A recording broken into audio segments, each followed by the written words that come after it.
ప్రభును రక్షకుడైన యేసుక్రీస్తు నామంలో కూడి వచ్చిన మీ అందరికీ నా యొక్క హృదయపూర్వకమైన వందనాలు తెలియజేస్తున్నాను. పరిశుద్ధ గ్రంథంలో నుంచి కీర్తనలు 4వ అధ్యాయంలో కొన్ని మాటలను మనం ధ్యానం చేసుకుందాం. ఇందులో 8 వచనాలు మనకు కనబడుతూ ఉన్నాయి. ఆ మొదటి మాట నేను చదువుతూ ఉన్నాను. కీర్తనలు 4వ అధ్యాయం మొదటి వచనం. నా నీతికి ఆధారమగు దేవా, నేను మొరపెట్టినప్పుడు నాకు ఉత్తరమేమో. ఇరుకులో నాకు విశాలతను కలగజేయువాడవు నీవే. నన్ను కరుణించి నా ప్రార్థన అంగీకరించుము. దావీదు రాజు ఎంతో కాన్ఫిడెన్స్గా, అంటే సవివరంగా తన భక్తిని తెలియజేస్తూ దేవుని యొక్క సన్నిధానంలో ఆయన మొరపెడుతూ ప్రార్థన చేస్తున్నాడు. ఏ స్థితిలో ఉన్నాడు అంటే ఆయన ఇరుకున్నందుండి దేవునికి ఇదిగో మొరపెడుతున్నాడు. అంటే సంకుచితమైనటువంటి పరిస్థితుల మధ్యలో ఉండి దావీదు రాజు ఇదిగో దేవునికి మొరపెడుతున్నట్లుగా మనకి ఇక్కడ కనబడుతూ ఉంది. ఇంకా చూసినట్లయితే నా నీతికి ఆధారమగు దేవా అని దేవుని సన్నిధిలో ఆయనకు సంబోధిస్తూ మాట్లాడుతూ రాస్తున్నాడు. నా నీతికి ఆధారమగు దేవా. చూడండి, మన నీతికి ఆధారమైనటువంటి వాడు దేవుడే. దేవునిని ఆధారం చేసుకున్నప్పుడే మనం నీతిమంతులుగా జీవించగలం. దేవునిని కలిగి ఉన్నటువంటి వాడు, దేవుని యందు భయభక్తులు కలిగినటువంటి వాడే ఇదిగో నీతిమంతులనే వాక్యము సెలవిస్తూ ఉన్నది. కనుక నా నీతికి ఆధారమగు దేవా, నేను మొరపెట్టినప్పుడు, అనగా నేను ప్రార్థన చేసినప్పుడు, అనగా నేను విశాలతలో ఉండి ప్రార్థన చేసినప్పుడు, ఎదిగో నా ఇరుకులో ఉండి ప్రార్థన చేసినప్పుడు నాకు విశాలత కలగజేవాడు నీవే. నన్ను కరుణించి నా ప్రార్థన అంగీకరించుము అని ప్రార్థన చేస్తున్నాడు. నీతిగా భయభక్తులు కలిగి ఉండి ఆయనకు మొరపెడుతూ ఇరుకునందుండి నాకు విశాలత కలగజేయవాడు నీవే ప్రభు అని ప్రభుని గురించి మొరపెడుతూ దావీదు ప్రార్థన చేస్తున్నాడు. మనం కూడా అలాగే దేవుని కలిగి ఉండి నీతియుక్తమైనటువంటి బలులు అర్పిస్తూ నీతిగా యథార్థంగా జీవిస్తూ ఇరుకున్నందుండినా కూడా నీవు ఆయనకు మొరపెట్టినట్లయితే విశాలతలో నీకు ఆయన ఉత్తరము ఇస్తాడు.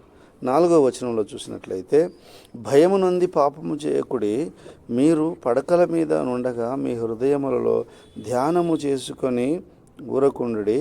5వ వచనం కూడా, నీతియుక్తమైన బలులు అర్పించుచు యెహోవాను నమ్ముకొనుడి. చూడండి, కష్టాల్లో, బాధల్లో, ఇరుకుల్లో, ఇబ్బందికరమైన పరిస్థితుల మధ్యలో మనం ఉన్నప్పుడు నీతియుక్తమైనటువంటి బలులు అర్పిస్తూ దేవుడు మెచ్చేటువంటి బలియాగాన్ని, లేక దేవుడు మెచ్చేటువంటి విశ్వాస జీవితాన్ని మనము కలిగి ఉన్నప్పుడు ఆయన నమ్ముకొని ఎదుగా మన విశ్వాస జీవితంలో, భక్తి జీవితంలో ముందుకు వెళ్ళాలి. ఇక్కడ అంటున్నాడు, భయము నొంది పాపము చేయకుడి, మీరు మీ పడకల మీద ఉండగా మీ హృదయంలో ధ్యానము చేసుకొని ఊరుకోండి. భయమునుంది, దేవుడు ఉన్నాడు, దేవుడు చూస్తున్నాడు, నిజంగా ఆయన మనల్ని మందలించి గద్దించేటువంటి వాడు, ఇదిగో నీతియుక్తంగా జీవిస్తే ఆయన మనల్ని ప్రేమించేవాడు అని కూడా భయమునుంది పాపము చేయకుండా దేవుని యందు నమ్మకం కలిగి మన హృదయములలో దేవుణ్ణి ధ్యానం చేసుకోవాలట. ప్రియమైనటువంటి దేవుని బిడ్డారా, ఆ విధంగా దావీదు రాజు దేవునికి ప్రార్థన చేస్తున్నాడు. అప్పుడు 7, 8 వచనాలు మనము చూద్దాం. వారి ధాన్య ద్రాక్ష రసములు విస్తరించిన నాటి సంతోషము కంటే అధికమైన సంతోషము నీవు నా హృదయములో పుట్టించితివి. యెహోవా, నెమ్మదితో పండుకొని నిద్రపోవద్దును. నేను ఒంటరిగా ఉండినను నీవే నన్ను సురక్షితంగా నివసింపజేయుదువు. చూడండి, ఆ విధంగా దావీదు రాజు ప్రార్థన చేసి దేవుని యందు ఒక నిరీక్షణ కలిగి జీవిస్తున్నాడు. అయ్యా, ధాన్య ద్రాక్షారసములు విస్తరించిన నాటి సంతోషము కంటే నా హృదయములో నువ్వు ఎంతో సంతోషాన్ని పుట్టించినావు ప్రభా అని నిట్టూర్పును, దుఃఖమును తొలగిపోయి, ప్రభా మహా సంతోషాన్ని నా హృదయంలో పుట్టించినావు ప్రభా. లోకస్తులైతే ధాన్యాన్ని బట్టి సంతోషిస్తారు, ద్రాక్షారసమును బట్టి సంతోషిస్తారు, వారికి ఉన్న డబ్బును బట్టి, వారికి ఉన్న హోదాను బట్టి, వారికి ఉన్నటువంటి స్థితిగతులను బట్టి వారు సంతోషిస్తూ ఉంటారు. కానీ నేనైతే నాకు నా హృదయంలో నిన్ను బట్టి నాకు సంతోషాన్ని, నీతిని బట్టి, యథార్థతను బట్టి ఇదిగో నాకు సంతోషాన్ని కలిగించినావు ప్రభా అని దావీదు రాజు దేవునికి కృతజ్ఞతాస్తుతులు చెల్లిస్తూ ఉంటున్నాడు. సంతోషం చేత ప్రభు సన్నిధిని ప్రార్థిస్తున్నాడు. అలాంటి సంతోషాన్ని కలిగి దేవుని సన్నిధిలో ఉంటున్నాడు. కావున నెమ్మదితో పండుగ నిద్రపోవుదును, ఒంటరిగా ఉండినను నీవే నన్ను సురక్షితంగా నివసింపజేసేటువంటి వాడు.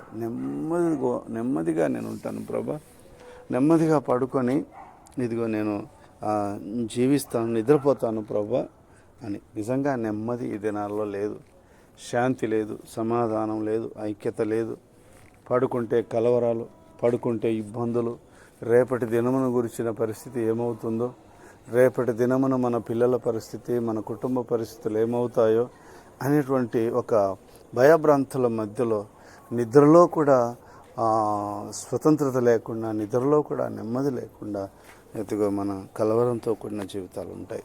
కానీ దావీదు రాజు దేవుని యొక్క సన్నిధిలో అంటున్నాడు, అయ్యా నెమ్మదితో పండుకొని నిద్రపోతాను, నేను ఒంటరిగా ఉండినను కూడా ఇదిగో నీవు నన్ను సురక్షితంగా నివసింపజేస్తావు, ఎందుకంటే నీవు నాతో ఉంటావు ప్రభా. నేను ఒంటరిగా ఉన్నను, ఇదిగో ప్రభా నువ్వు నాతో ఉండి నాకు సురక్షితాన్ని, నాకు నీ కాపుదలను అనుగ్రహిస్తావు ప్రభా అని దావీదు రాజు దేవుని స్తుతిస్తున్నాడు. ఆ విధమైనటువంటి నిరీక్షణ కలిగి దావీదు రాజు ప్రార్థన చేస్తున్నాడు. మనం కూడా ప్రేమైన దేవుని బిడ్డలారా దేవుని కలిగి ఉండి నీతియుక్తమైనటువంటి బలులు అర్పిస్తూ యథార్థంగా పరిశుద్ధంగా ప్రభు సన్నిధిని ఆయన్ను సేవిస్తూ భయం నుండి పాపము చేయకుండా, భయం నుండి లోకానుసారమైనటువంటి జీవితం జీవించకుండా నీతియుక్తమైనటువంటి బలులు అర్పిస్తూ దేవుని యొక్క సన్నిధిలో నీవు ఉన్నట్లయితే నీ హృదయంలో సంతోషము, సమాధానాన్ని ఆయన కలిగించి నెమ్మదినిచ్చి నీ ఒంటరిగా ఉండినను సురక్షితమైనటువంటి జీవితాన్ని, సురక్షితమైనటువంటి మార్గాలలో ఆయన నిన్ను నడిపించి బలపరచగలడు. గనుక ఈ మాటలతో ఏకీభవించి నిన్ను నీవు కష్టాలలో, శ్రమలలో ప్రభుకి అప్పచెప్పుకొనొచ్చు. 4వ వచనం చాలా స్పష్టంగా ఉంది. భయమునుంది పాపము చేయకుండా హృదయములలో ధ్యానం చేస్తూ మీరు ఉండండి అన్నాడు. భయమునుంది పాపం చేయకుండా, దేవునికి తిరుగుబాటు చేయకుండా, వాక్యానికి వ్యతిరేకంగా జీవించకుండా, సంఘ సమాజాలకు వ్యతిరేకంగా జీవించకుండా మన హృదయంలో ఆయన కార్యాలను ధ్యానం చేస్తూ, ఆయన కాపుదలను ధ్యానం చేస్తూ నీతియుక్తమైన బలులు అర్పిస్తూ ఆయనను నమ్ముకొని ఉందామా? అట్టి కృప మీ అందరికీ దేవుడు అనుగ్రహించి దీవించి బలపరచును గాక. Amen. Thank you for watching. Like this video, share and subscribe my channel, press bell icon.